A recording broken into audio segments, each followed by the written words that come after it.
It's working. Sorry, I just got a new software to record videos on and I'm excited about it. Welcome to the first real week of AP United States Government and Politics, AP GOPO for short. Let me start by saying I am so excited to have you all in class for AP Government this year. Despite all the chaos of the pandemic, we are going to get through this together. It's going to be great. So let's get started.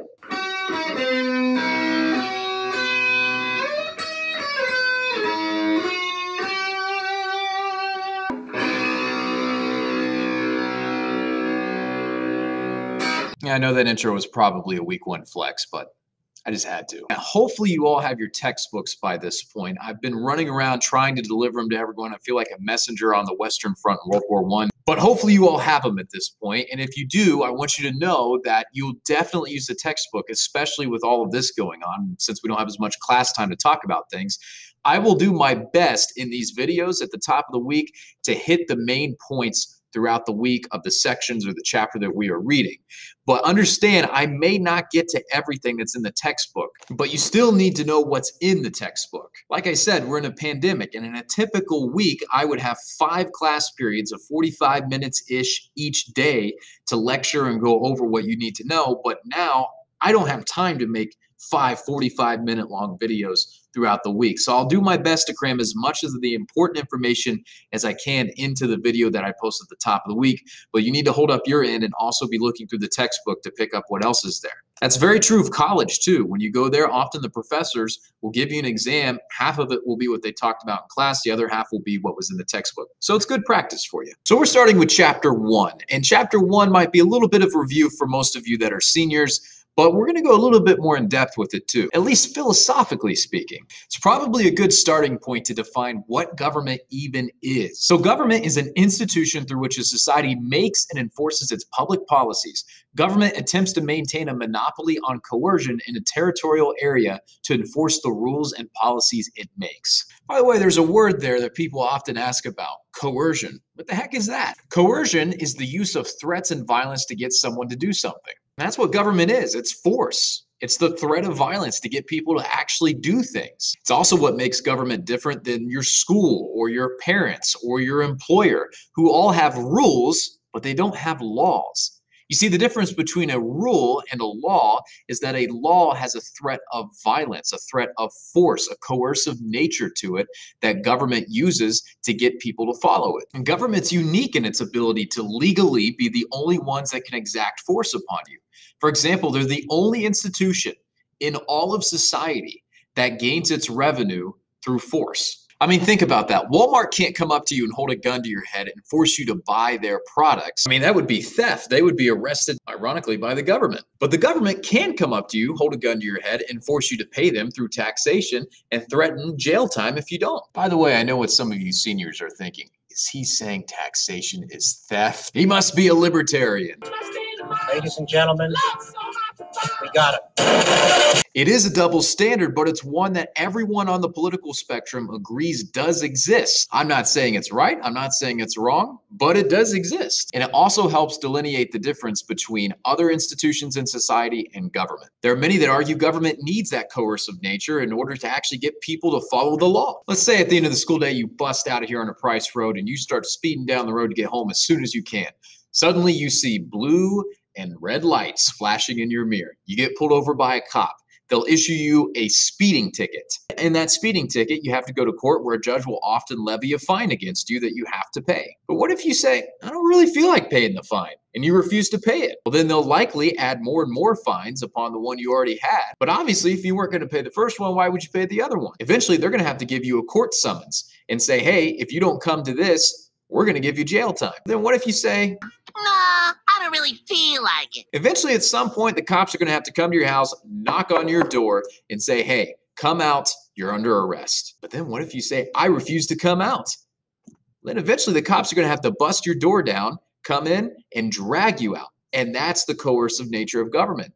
They'll have to use the threat of a gun or actually physically grab you and drag you out of your house because you broke the law. That's why I always say behind every law, there's a gun. There has to be some sort of coercive component behind it to get people to follow it. Otherwise, laws are just suggestions. If there wasn't some sort of threat of jail time for speeding, then the speed limit would kind of just be a suggestion. Some already argue it is. And if you broke it, there's not really anything they could actually do to you. They could tell you to pay a fine, but if you refuse to pay it, they can't really do anything to you. So that's government. But let's look at the second half of the title of this class, politics, which for those of you that are seniors, this is something we really didn't get to dive a whole lot into last year that we'll look more into in this class. Politics is the process of influencing the actions and policies of government.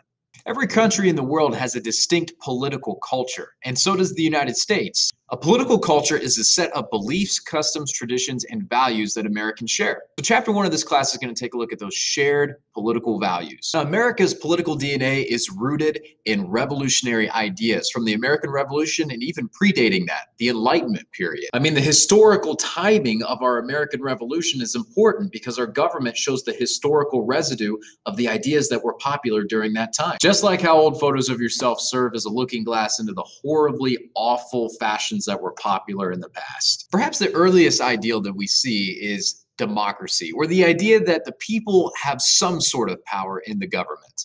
Now, that could look like a republic or representative democracy or direct democracy. There's lots of different types of democracies. But the idea was that the people had some sort of power, and that dates back to the English Magna Carta, where the barons of England placed limits on King John's power. Fun fact, King John was actually one of my ancestors. Yeah, he's the same one that went after Robin Hood, considered one of the worst kings of all time. But you're actually going to see a lot of our government's DNA can find its basis and its ancestry in the English system of government and their experiences. And that brings us to our next element of American political culture, the idea of natural rights. Those of you that had me last year might remember me talking a lot about King Henry VIII. For those of you that don't know, King Henry VIII was the tyrannical king of England during the 1500s. He divorced his first wife, Catherine, because she would not bear him a son. And he also kind of got an eye for this really nice looking girl named Anne Boleyn. So he needed to divorce Catherine in order to pursue Anne Boleyn and marry her. But unfortunately for him, the Catholic Church was not about granting divorces just because you weren't getting the gender baby you wanted. So Henry came up with an idea. He was going to break away from the Catholic Church. And that's exactly what he did. He ended up creating the Anglican Church, or the Church of England. He had all English citizens then swear an oath that he, Henry VIII, was the supreme leader, the head of the English Church. Now, there were still a lot of Catholics in England who did not want to pledge their devotion to this new church. They were still Catholics. One of his top advisors, Sir Thomas More, refused to pledge the oath. Sir Thomas More was a devout Catholic who felt pledging an oath to a church he didn't believe in was a violation of his conscience. Back then, the penalty for not pledging your oath to the king, which was essentially treason, was being hanged, drawn, and quartered. Gosh, that's hard to say. But because Sir Thomas More was such a beloved advisor to Henry VIII, he decided to lessen the penalty and just behead him. While Sir Thomas More was standing trial before the English court, he famously said these words, "Some men say the earth is flat. Some men say the earth is round. But if it is flat, could Parliament make it round? And if it round, could the king's command flatten it?" What Sir Thomas More is arguing there is that everyone has certain natural rights, basically rights that you were born with, whether they're given to you by your human nature or by God. And because of that, there's literally nothing government can do to change the fact that you have those rights. They can either choose to recognize them or they can choose not to recognize them, but they exist. They're objective fact. It was a great argument, but unfortunately for Sir Thomas More, it didn't work out for him in the end. He still got his head chopped off. But the next generation of political thinkers remembered Sir Thomas More's stand, and they remembered his words. In fact, a little over 100 years later, a guy by the name of John Locke picked up where Sir Thomas More left off. Hopefully from history class, you remember who John Locke is. Basically Thomas Jefferson's big intellectual man crush. But in John Locke's second treatise of government that he wrote in the late 1600s, he wrote on natural rights, quote, "No one ought to harm another in his life, health, liberty, or possessions." Gosh, doesn't that sound awfully familiar? Now, when we talk about natural rights in the sense that these gentlemen wrote about, we have to remember that they were talking about negative rights. And negative rights are rights that require others to not interfere with your actions, so long as your actions don't harm someone else. In this case, government does not give you rights, and it cannot therefore take them away. I'm going to repeat that. Government does not give you rights. It's one of my biggest pet peeves is when students say government gives you rights. No, it doesn't. The idea of natural rights, which is what our country is founded on, is that you already have those rights just by being a human being. Now, there are some who argue there are positive rights that exist, and those positive rights have started to become part of our new American political DNA. A positive right is a right where someone else has a duty to provide you with a good or service. In this case, government can give you rights like education or healthcare, but they could also potentially take them away. So that's kind of the basic gist of what rights are. Negative rights is basically the entitlement to be left alone. Positive rights are your entitlement to someone else's goods or services. I mean, this pandemic and the lockdowns have really challenged the idea of both negative rights and positive rights. For example, do you have the negative right to be left alone to go wherever you want, or to wear or not wear whatever you want? Do you still have the positive rights to go to school and get an education that you've been promised by the government? If you've been laid off of your job due to the government lockdowns, do you have a right to someone else's money that they earned that's given to you through government redistribution, whether that be a stimulus check or unemployment benefits? The debate over what rights you actually have and when government can take them away and when they can protect them has been going on for a very long time. In fact, some argue there's a mystical contract between you and the government. Supposedly, somewhere in this mystical contract, it actually lists what rights you're willing to give up to the government in exchange for their protection and security. And this is one of the next Enlightenment principles that we find in the American political tradition: social contract theory. Social contract theory is basically the idea that people allow their governments to rule over them to ensure an orderly and functioning society. In fact, John Locke also talked about social contract theory. He called it tacit consent in his second treatise on government. He said, quote, "We indicate our consent to the government that rules over us when we accept and receive benefits from that government that rules over us." So to summarize that, it's basically the idea that you agree to the government that rules over you simply because you still continue to live under the government that rules over you. But not everyone necessarily agrees with the social contract theory. Adam Smith, who you might remember from history class, famously said, "To say that by staying in a country a man agrees to a contract of obedience to government is just the same with carrying a man into a ship and after he is at a distance from land to tell him that by being in the ship, he is contracted to obey the master." Another famous political thinker, Lysander Spooner, said, "But in this country, the supreme power is acknowledged in theory to rest with the people. Our constitutions purport to be established by the people, and in theory, all the people consent to such government as the constitutions authorize. But this consent of the people exists only in theory. It has no existence in fact. Government is in reality established by the few, and these few assume the consent of all the rest, without any such consent actually being given. Let us see if such be not the fact." So even though there were some disagreements over the social contract theory, it's still considered one of the tenets of American political culture. When the colonists finally rebelled against the British in 1776 and Thomas Jefferson wrote the Declaration of Independence, we can see that it's filled with Enlightenment ideas that become the tenets of American political culture.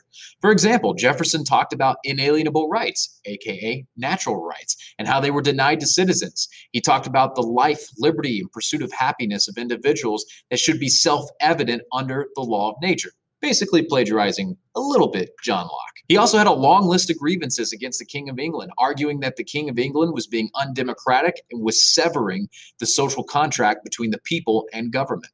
Jefferson also argued in the Declaration of Independence that the king had violated something called popular sovereignty, which is the idea that the government's right to rule comes from the people. Once the founders had finally thrown off the chains of the British and had an opportunity to create their own government, they based it on a focal idea called republicanism. That's basically where the authority of government comes from the people through elected representatives who pass laws. A Republican government also limits the power of the majority. It protects natural rights from 51% of people voting to take away your house or your car. It's a representative government, and Americans are supposed to use free, fair, and frequent elections to hold officials accountable. And this also opposes the idea of a direct democracy where there's mob rule, where 51% of people can simply vote to violate the rights of 49%. Whether our government right now holds up to those ideals is still hotly debated. And it leads us to ask the question, who really does have power? Is it the people, or is it competing groups or organizations? Or do you think it's the rich elite that actually hold power? And this is where we get into competing theories of democracy. The first theory we'll touch on is participatory democratic theory. This one is kind of like what it sounds. It emphasizes the role of people participating in the political process. It's the theory that widespread political participation is essential for democratic government. It's the idea that the people actually do hold power by participating in the political process. Now, that doesn't always just mean voting. It could also mean things like going out and protesting, or getting in a debate on social media over political issues, or donating to your favorite candidate. The next theory is called the pluralist theory. This is the idea that Americans tend to gravitate towards like-minded people into groups. It's the idea that American is a nation of joiners. So pluralist theory is a theory of democracy that emphasizes the role of groups in the policy-making process. Groups compete, and therefore no one group dominates. And this results in bargaining and compromise. Americans generally join interest groups who collectively seek to influence policy outcomes. Perhaps one of the biggest examples you know of, the National Rifle Association, aka the NRA, who advocates for pro-gun legislation. They will often fight against anti-gun groups that are politically organized. Then there's elitist theory, and that's a theory of democracy that the elites have a disproportionate amount of influence in the policy-making process. That's where basically a small minority dominates politics by influencing elected officials, usually through cash. It's represented by wealthy interest groups and donors, and usually that's the top 1% of the entire nation in terms of wealth. Some examples of elitist theory, well, perhaps the rich being able to lobby for tax exemptions where they don't have to pay as much in taxes, or they might advocate for regulations that stifle competition or startups and grant special privileges to their own business. It's probably not a bad idea to start thinking about which of these theories you think actually does the best job of explaining who really does hold power in a democracy. As we're going to see in the coming weeks, when the founding fathers were framing what our government was going to be like in the Constitution, all three of these different theories came into play, and in some cases they clashed. But that's for the coming weeks. So your assignments for this week, obviously what you're doing right now, the Edpuzzle, which will be due on Wednesday. This week you'll need to read and annotate the Declaration of Independence as well through Perusall. Now, Perusall is something I know not a lot of you have used before. So there's a tutorial in Google Classroom.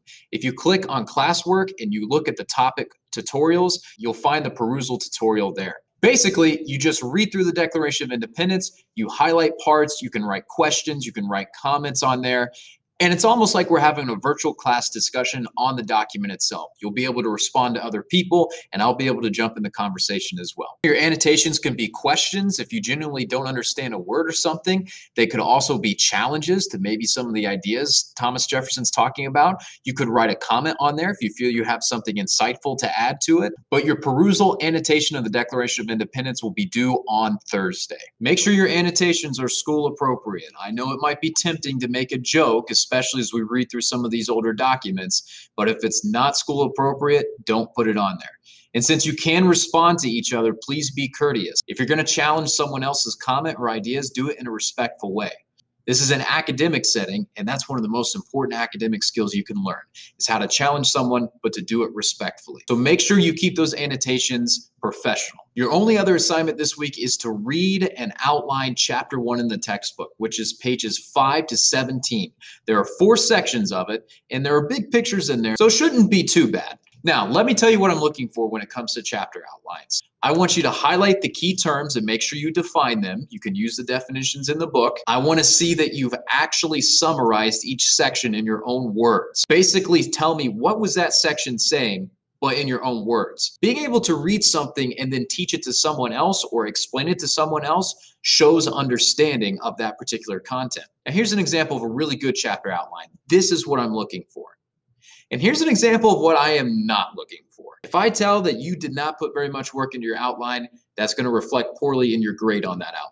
Now, I don't grade your outlines for correctness. So don't feel like if you type an incorrect fact or something, I'm going to knock points off of it. It's simply a completion grade to make sure that you're reading the textbook and that I can tell you're understanding what's in there. I did have students last year that would get confused on something and they would write a question in the outline, or they would highlight something and write a question in a comment off to the side on the Google Doc. That helped me a lot because then I was able to answer their questions and we could have a conversation if there was a concept that they didn't really understand in the book. Please, I really encourage you to do that. If there's something I see people have a lot of questions on, then I'll make sure to go over it again in my next video. To submit a chapter outline, make sure you go to Google Classroom where the chapter outline assignment is, and then you can upload a Google Doc into the assignment. Now you can create the Google Doc and the assignment there. It'll automatically save it to your drive, or you can create a new one in your drive, type your outline on there, and then submit it to me on Google Classroom. That will be due on Friday.